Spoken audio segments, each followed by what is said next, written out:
윤동주의 참회록. 윤동주 하면 부끄러움의 미학이라고 뭐 세 차례 네 차례 강조했는데 뭐 그거는 기본으로 베이스로 깔고 가야 되는 거야. 참회가 뭐냐면 자기가 한 일에 대해서 후회하고 반성하고 부끄럽게 생각하는 걸 기록해 놓은 게 참회록이야. 아, 난 이런 일을 했고 다시는 그러고 싶지 않다. 그때 일이 너무 부끄럽다. 뭐 이런 거 후회하고 있다. 이런 게 참회록이란 말이야.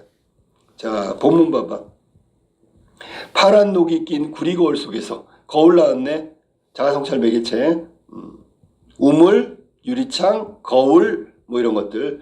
파란 녹이 낀. 참, 파란 녹이 꼈대. 녹이 뭐야? 쉽게 얘기하면 우리 몸에는 때라면 구리거울에는 녹이 꼈다는 게 썩었다, 나쁜 게 불순물이 있다는 얘기잖아. 파란 녹이 꼈다라고 얘기했으니까 이건 오욕, 치욕, 부끄러움을 말하는 건데 구체적으로 얘기하면 역사적인 어떤 뭐랄까 역사적인 치욕. 그러면 괄호 열고 뭐라 써? 주권 상실한 거지. 구리거울은 자아성찰 매개체라고 얘기했고, 자 그러면 파란 녹이 낀 구리거울은 역사적인 치욕인, 즉 주권 상실한 망국, 나라를 잃어버린 치욕이 우리의 역사라고 본다면, 구리거울이 역사라고 본다면 거기에 비춰져 있는 화자도 역시 구리거울이 묻어있겠네? 네. 조국이 멸망했다고, 일제강점기 식민지가 됐다고, 그러면 우리 조선인도 똑같이 치욕적인 거라고, 그거를 이렇게 얘기한 거야. 파란 녹이 낀 구리거울 속에 내 얼굴이 남아있는 거. 내 얼굴 밑줄 쳐. 그 내 얼굴은 구리거울에 녹이 묻어있는데 그 녹이 비춰진 내 얼굴에도 녹이 묻어있을 거 아니야. 그러면 이것도 역시 주권을 상실한 조선인으로 살아가는 것에 대한 부끄러움이겠지. 치욕이니까. 치욕이 묻어있단 말이야, 내 얼굴에. 어느 왕조의 유물이기에 밑줄 쳐. 어느 왕조의 유물. 자, 이거는 어느 왕조의 유물이라고 했어. 유물. 자, 선생님 얘기 잘 들어보세요. 어느 왕조의 유물일까? 그러면 이거는 구리거울이라는 게 사실은 여기서 본다면 그 일제강점기에 나라를 뺏긴 우리의 치욕의 역사잖아. 그 역사라고 생각한다면 어느 왕조의 유물이기에 그 유물 안에 있는 나도 마찬가지지. 그렇다면 그 부끄러움, 치욕이 묻어있는 나는 역사 속에 한 존재하는 개인이기 때문에 그 유물 속에는 나도 포함되는 거야. 그러면 나라는 존재는 역사적 자아의 나를 말하는 거다. 역사 속에 나. 자, 두 가지가 있다. 개인의 나가 있고 역사 속에 나가 있어. 그러면 지금 어느 왕조의 유물이라고 했으니까 이거는 역사 속의 나를 말하는 거야. 이다지도 욕될까? 치욕스러울까? 부끄러울까? 왜 욕되다고 얘기했냐면, 부끄러웠다고 했냐면 파란 녹이 낄 때까지 한 일이 없어. 알았니? 그 치욕의 역사를 살아가면서 치욕을 지워버리거나 치욕을 당하지 않으려는 노력을 한 번도 해본 적이 없기 때문에 그래서 욕되다고 얘기한 거야. 조국이 있잖아. 국권을 상실하는데 아무것도 나는 한 일이 없어. 무기력한 존재였어. 그러니까 너무 부끄럽고 욕된 거지. 치욕이다. 다 여기서 중요한 건 망국, 나라를 잃어버린 왕조의 유물이 구리거울이라면 그 구리거울 속에 있는 나도 역시 치욕적인 것이다 라고 얘기한 거야. 그러니까 구리거울이 녹이 있으니까 녹이 묻어서 치욕적인 것도 있고, 녹이 묻을 때까지 내가 한 게 없으니까 치욕적인 것도 있고, 이래서 두 가지 다 치욕적이라는 얘기를 하고 있는 거야. 자, 그 다음에 이렇게 욕된 삶을 살아가고 있는 여기 화자는 이 두 번째 줄 2연에서부터 무슨 얘기를 하냐면 참회록을 쓰기 시작해. 이 시 어려운 시야. 잘 들어야 돼. 나는 나의 참회의 글을 한 줄에 줄이자. 자, 한 줄 밑줄 쳐봐. 막 지지하게 구질구질하게 여러 말 하지 말고 간단하게, 알았니? 한 줄로 솔직하게 말하자. 뭔데? 후회하고 반성하는 기록 참회록은 뭔데? 그랬더니 만 24년 1개월 밑줄 쳐야 되겠네. 이게 여태까지 살아온 삶이야. 알았니? 24년 1개월, 24살 1개월 여태까지 산 거야. 무슨 기쁨을 바라 살아왔던가. 무슨 기쁨을 바라면서 살아왔던가.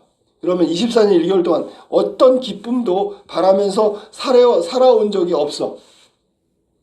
이게 지나온 삶을 반성하고 있잖아. 삶에 대해서 현재 입장에서 참여하고 있는 거야. 내가 24살 2개월 동안 도대체 무슨 기쁨을 바라면서 살았던가. 살아온 적이 없다는 얘기잖아. 우리가 살면서 뭔가 간절히 원하고 기뻐하고 이런 것들도 있어야 되잖아. 근데 아무것도 없었어. 그럼 위에서 연결시키면 뭐야? 무기력하게 살았다는 얘기지. 지나온 삶을 참여하는 건 현재고, 이거는 현재에 지금 참여록을 쓴 건데, 이게 무슨 기쁨을 바라면서 살았던가. 이 말은 자기의 삶에 대한 후회와 반성과 그 다음에 이렇게 살아서는 안 되겠다는 갈등, 이런 부분들이 녹아있는 참여록을 쓴 거야. 이거 현재야, 현재. 자, 그 다음에 내일이나 모레나 그 어느 즐거운 날, 동그라미 쳐봐. 그 어느 즐거운 날. 자, 일제강점기에서 그 어느 즐거운 날은 뭘까? 조국의 독립이겠지, 그지? 광복의 그날이겠지. 내일이나 모레, 앞으로 그 어느 즐거운 날에 조국의 독립, 주권을 회복하는 거, 밝은 미래, 나는 또 한 줄의 참회록을 써야겠다. 그러니까 그 광복의 그날이 되면 또 후회하고 반성하는, 나의 잘못을 고백하는 참회록을 쓰겠대. 뭐라고 쓰나 볼까? 그때, 밑줄 쳐야지. 그때 젊은 나이에 밑줄. 이건 미래에 쓰는 거야. 그렇다면 그때가 언제야? 바로 위에 2연에 나와 있는 24년 1개월에 참회록을 쓸 때, 그때 그 24살 그 젊은 나이에 왜 그런 부끄러운 고백을 했던가? 왜 그런 부끄러운 고백을 했던가? 무슨 고백? 무슨 기쁨을 바라면서 살아왔냐고. 아무것도 하지 않고 무기력하게 왜 살아온 것을 반성하고 있냐고. 반성할 때가 아니지. 뭔데? 적극적으로 나서서 싸워야지. 참회록을 쓸 때가 아니지. 무기력하게 살아왔다고 반성하는 것보다 그 24살 1개월에 무엇을 해야 된다고? 적극적으로 현실에 대응해서 주권을 상실했으면 빼앗아 올 주권을 회복하려고 노력해야지. 그렇게 앉아갖고 반성 참회록이나 쓰고 앉았던 그때가 너무나 부끄럽다는 얘기지. 현재의 참회록을 쓰고 있는 걸 미래의 시선에서 본다면 너무 부끄러운 일이다. 또 참여하고 있는 거야.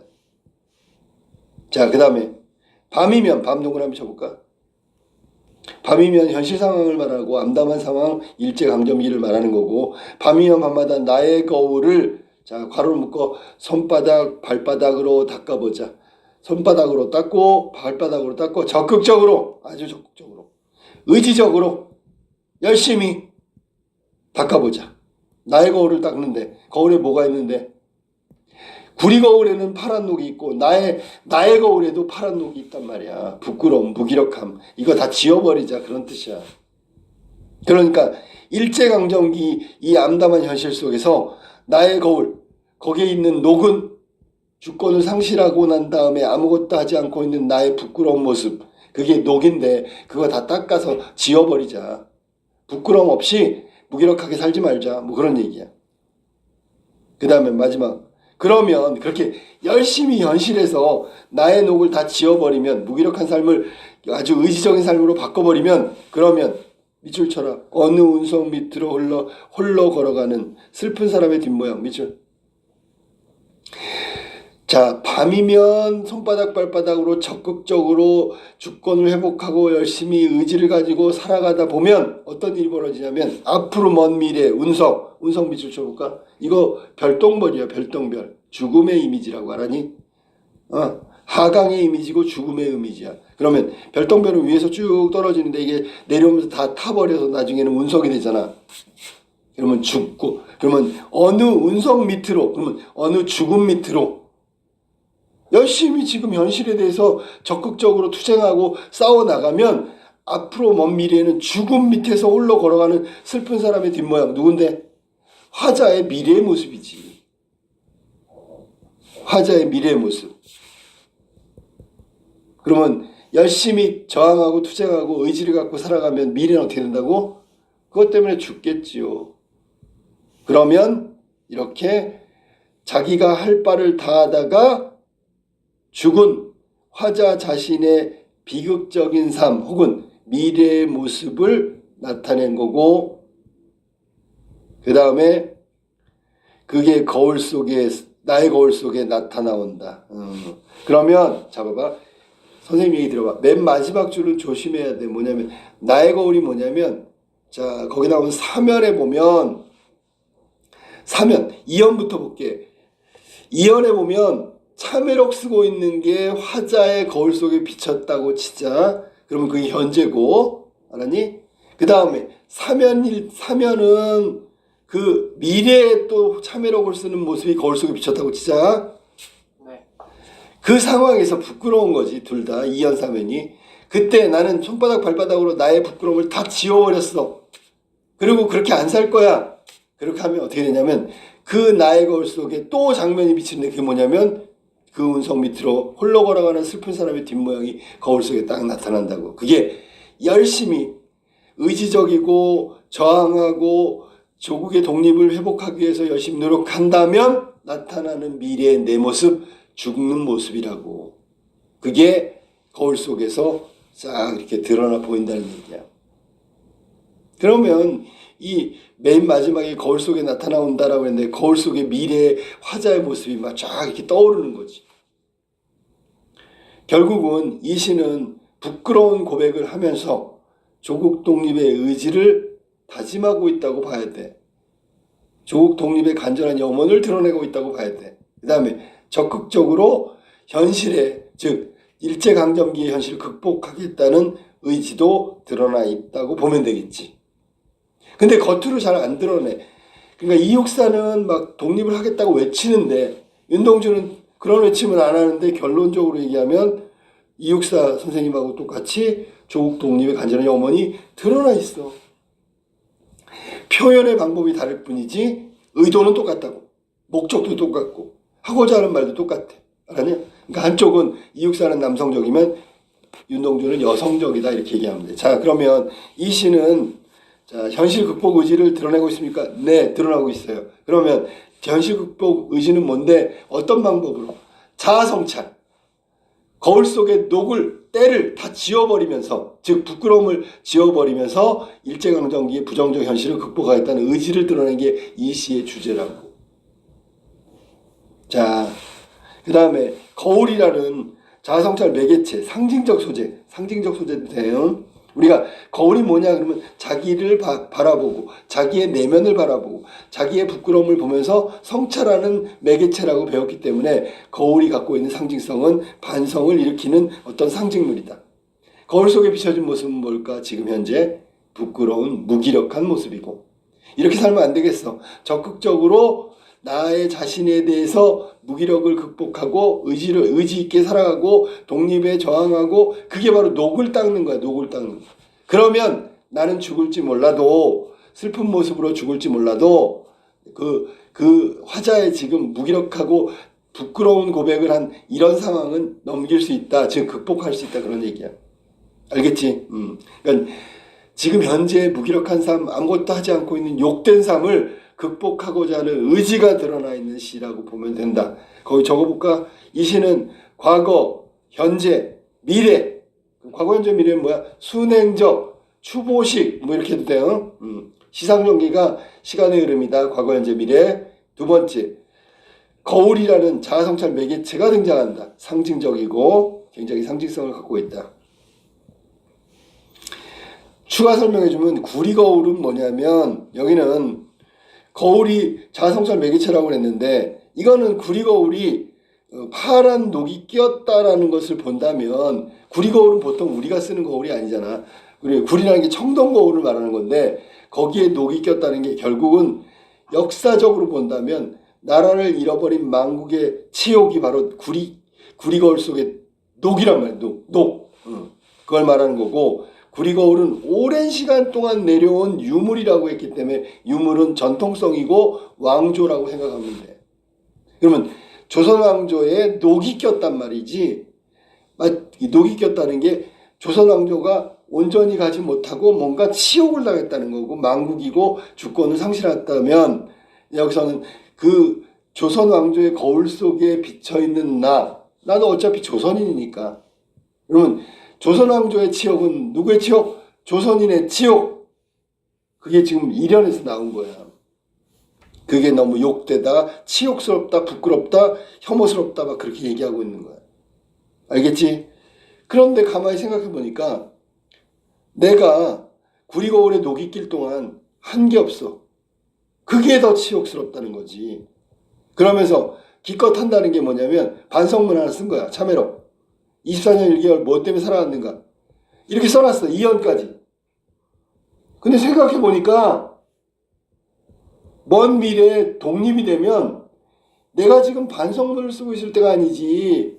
그때 왜 내가 반성문 쓰고 있었어? 그러지 말고 참회록 쓸 때가 아니라 나가서 싸워야지. 왜 앉아갖고 반성문이나 쓰고 있냐고. 그거가 바로 사면의 미래에서 보면 현재의 나는 너무 부끄럽다라고 또 반성문을 쓴 거야. 그러니까 이연의 반성문은 파란 구리거울에 녹이 낄 동안 아무것도 한 것이 없는 무기력한 자신을 반성하고 참여한 거고, 사면의 참회록은 이연의 참회록을 쓴 걸 반성하고 있는 거야. 알겠니?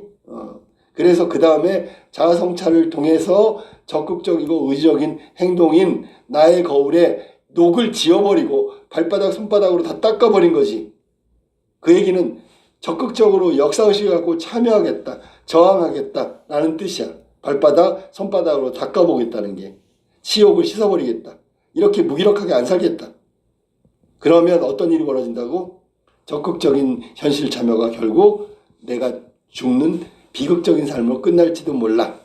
그래도 난 그렇게 할 거야 라는 의미가 담겨져 있는 시라고 보면 돼. 알았지? 네. 그래서 이게 참회록은 시어들이 함축적인 의미를 담고 있는 시어들이 있기 때문에 잘 해석해야 되고, 이 이연과 사면의 참회가 각각 내용이 다르다는 거. 그 다음에 맨 마지막에 오연은 적극적으로 무기력한 현실의 삶을 반성이 아니라 뭐가 개선하겠다, 극복하겠다라는 의지가 드러나 있는 연이 바로 오연이란 말이야. 알았지? 이건 미래에 대한 자기의 전망이라고. 현실을 바꿨을 때 일어날 수 있는 미래에 대한 모습이다. 이게 마지막 오연의 내용이야.